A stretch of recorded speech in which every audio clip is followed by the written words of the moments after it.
আমাদের সমাজে আগেও মিথ্যা মামলা ছিল, এখনো মিথ্যা মামলা আছে।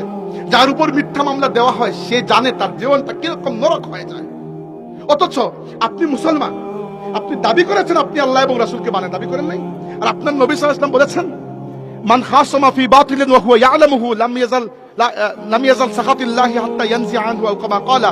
যে ব্যক্তি জেনে শুনে কারণ আমি মিথ্যা বিচার দেয়, তৎকালীন যুগে ছিল বিচার, আজকের যুগে হয়ে গেছে মামলা, এটা তাই না?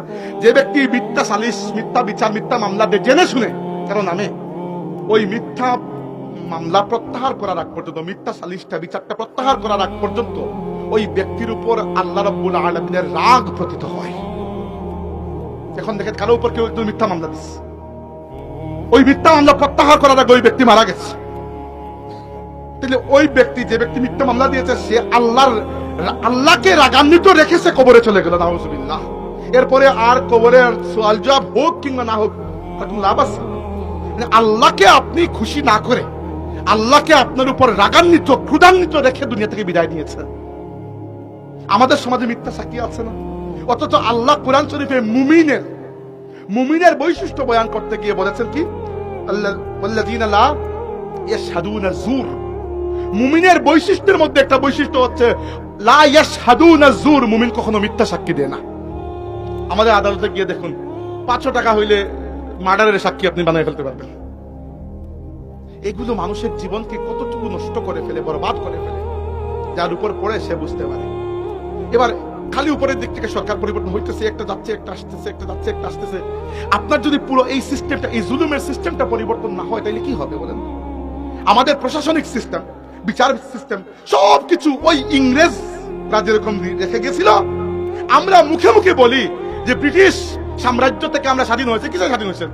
হ্যাঁ, সামরিকভাবে হয়তো স্বাধীন হয়েছেন, কিন্তু আপনার মাইন্ড এখনো স্বাধীন হয় নাই। মগজের মধ্যে যে গুলামির দাগ লেগেছে, এখনো এটা মুছে যায় নাই।